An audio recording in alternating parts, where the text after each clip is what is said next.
350. On phone on. What up, man? Now we gonna talk that real shit. Real shit. They gonna. So, what is indeed going on, people? And welcome back to the JONETH PIPTNE podcast. Of course, I am your host, JONETH PIPTNE. But before the start of the official podcast, just remember to like and subscribe. And if you are a returning subscriber, just remember to like the video and share the video. Just keep the channel growing.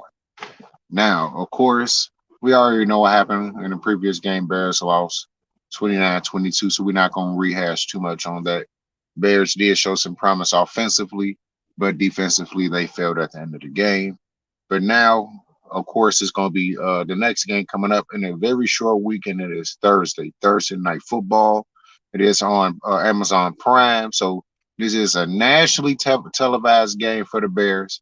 Bears haven't played the Washington Commanders since possibly they was the Redskins. So it's been a little while since the Bears was able to play them. And during that time period, the Bears actually won the game. So in this matchup, of course, this weak, terrible Bears defense will be going against Carson Wentz and the Washington Commanders, who is doing not too hot they goddamn self.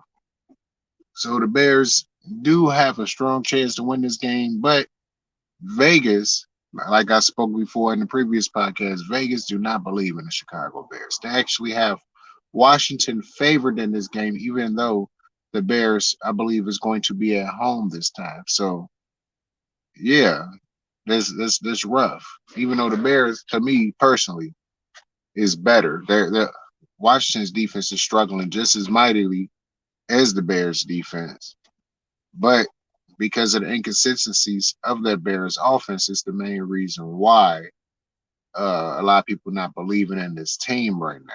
But it is what it is. But let's look at the matchups right now. Let's match up the Bears offense to the Washington Commanders offense. So far, of course, Carson Wentz in the last game, I believe he threw for over 300 yards, 359 yards, 2 touchdowns. He threw an interception, though, that cost it the Washington Commanders the game. So they do have a quarterback that's fully capable of threading the needle, throwing the ball down the field, and actually being able to pick apart this Bears defense.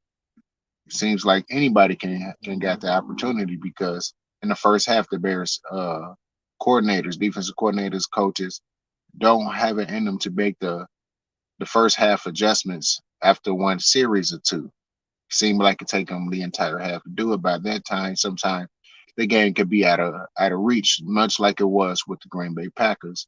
By the time they was able to make the second half adjustment, game was over. By the time they was able to make the second half adjustment previously before that or after that, when it was against the Giants, it was too late. They gave up too many points. So it seems like even though this Bears defense do have an opportunity to make some type of plays against the Washington Commanders, seem like this regime just take too long to make those second half adjustments to make sure that this team is in the right position to succeed defensively. And that can be a very big problem against the Washington Commanders because, like I said, they have been struggling. But offensively, they can move the ball down the field. We saw that last week with Carson Wentz, like I said, 359 yards, 2 passing touchdowns. He just threw that costly pick at the end. It was 14 seconds left. Now, when it come down to with the Bears, we already know what the Bears' bread and butter is. It's running the football. Last week, for the first time, the Bears failed to get at least 90 yards rushing. They got 78 yards rushing last week. Justin Fields was able to pass the ball down the field for 208 yards, but it really didn't amount to too much because the team still ended up losing. But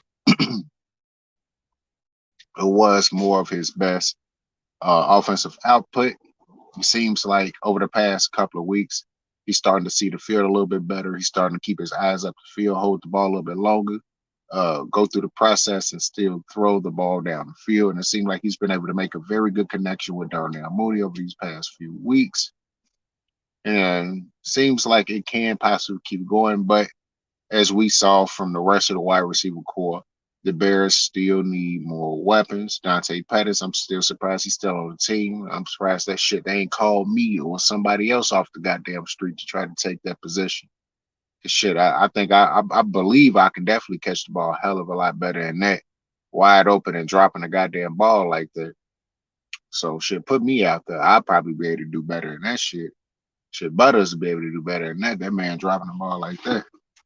But if they're able to find some competence from the wide receiving core, then the Bears can definitely find a way to win some games because Pringle, of course, is hurt. Pettis can't catch the ball. They got to try to possibly get Velus Jones out there. Yeah, he hasn't been playing. Yeah, he has a limited amount of time. He probably gonna have a limited role, but that limited role gonna have to be picked up because they need someone to be able to catch the football. Need somebody to be able to do something out there. And if you can't find nobody out there that can do something, Bears is in big trouble. Pettis needs to be moving around because he can't do it. We already know the struggles of the offensive line of the Bears. Offensive line can't protect nobody, especially at the center position of Sam Mustipher. And then I hear that there's a small possibility that if he get released, he gonna leak information on the Bears. And that man should be released right then and there. Release the information then. Release it, and you lost your job. And on top of that, if that is true, he don't deserve to be back in the NFL because that means he'd do that to anybody else. But moving on from him, in terms of offensively, of course, that automatically goes to Washington. Everyone knows that there's no way that you can't say that.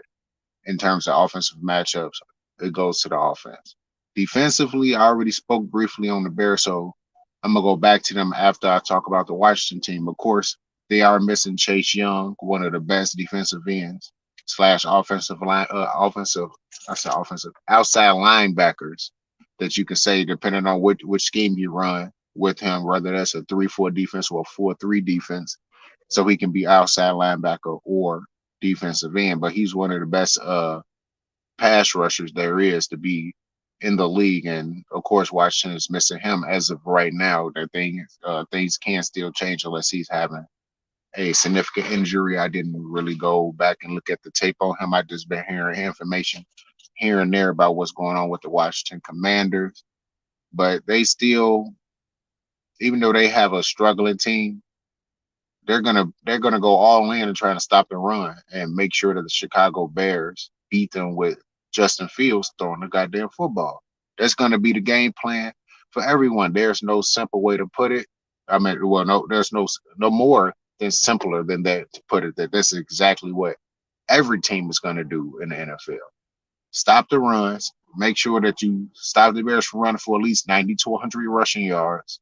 One team was able to do it, so they already showed that they can be possible and continue to attack them. From there, make them throw the football. Last week, well, just Sunday, Justin Fields was three of 9 for 59 yards, and he had to come back and then do damage in the second half. That's not something that's always going to happen if your team is not able to function properly, which is something that they have not been able to do on a consistent basis. So the Bears are going to have to find a way to get that shit together. Now, defensively, of course, we know Washington, they have a few players here and there that can make some plays. And with them gearing up to stop the run and Justin Fields having to throw the football out there, there's still a chance that he's going to turn the ball over. When he gets flustered, he gets nervous. When he's starting to get hit a little bit, he start trying to snap the ball, get the ball snapped too quickly, and he end up fumbling the football. Still, in his second year, still mishandling the football. He may throw an errant pass here and there that end up getting picked off. So the Bears definitely have to. Washington definitely gonna have to find a way to find those turnovers and get Carson Wentz in the offense back to ball. And if they're able to do that, then they're going to win this game.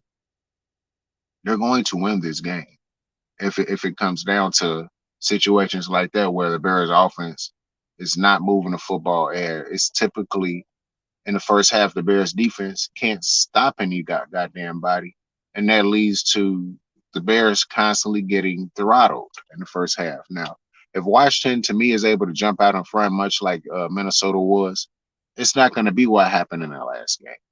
That was to me an outlier until I see more consistency. That was just something that just happened. Yeah, the offense is improving. They starting to find their stride. The offensive coordinator is starting to find the plays that works strictly for this team. But when it comes down to it, it has to be more consistent. Of course, you already know your offensive line is not the best in the league, so you're gonna have to still continue to try to run screen passes, quick passes in between that, and then hit them with the occasional deep pass down the field to keep that defense guessing. But when it come down to it, we just don't know what's going to happen with that. But now back onto the Bears defense. Of course, we already know all the struggles. Can't stop the run. Dead last in the league. But they was able to contain Dalvin Cook just a little bit. He still ran for over 90 yards, but it still wasn't the usual 183 rushing yards given up every goddamn week by the Chicago Bears. But they did get shredded in the passing game. And Carson Wentz is fully capable of doing that to this team just as much as Kirk Cousins was able to do it. Because it seemed like I said previously before, they struggled to make adjustments in the first half. There's too many times where I saw Justin Jefferson 5 yards up the field, 5 to 7 yards up the field, and no one around him. So it's like, can the Bears make the adjustments and get a hold to whoever the number one receiver is, and in tight ends and all the above, and make sure that they have someone close by running man-to-man defense and having a spy on Carson Wentz, because even though he's not the runner he was his rookie year and the second year, he's still willing to take off and run if possible. So the Bears definitely going to have to find a way to get that done, make the right plays out there defensively, and play with some type of urgency, because it seems like the Bears don't play with a lot of urgency in the first half. It seems like they play very real lackadaisical. They're looking like a goddamn Pop Warner team going against a college football team, getting ran over, blown up all over the goddamn field. So it's like the Bears definitely going to have to find a way to improve that, increase the output defensively. And if they're able to do so, maybe then this team will win some more games. Amazingly, regardless of everything that happened, the Bears could have actually been 4-1, which is shocking to say with the talent that they have. Of course, it's not the case because the talent that they have, but based on the schedule, they definitely had a shot to be that. But of course, it is what it is. But moving on now with the matchups of these teams, I'm actually gonna go out on the limb. I'm still gonna get my two predictions. I'm gonna go out on a limb and I'm gonna predict the Bears win this game 24-21. It's my first prediction. Usually the first prediction is the one that I go with. Is the one that I'm saying is going to happen, and then I give the best case scenario.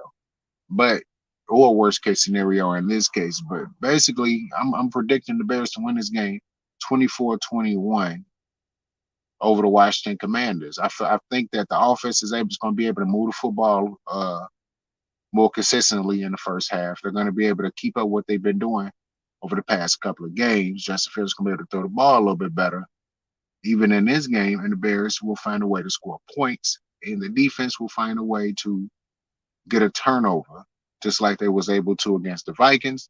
I believe that they will be able to find a turnover against the Washington Commanders.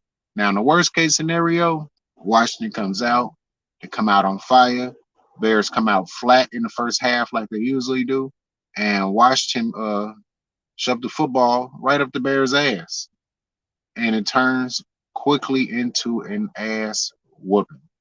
And Washington ended up winning this game, probably putting up 27 points because this Bears defense is capable of giving that up.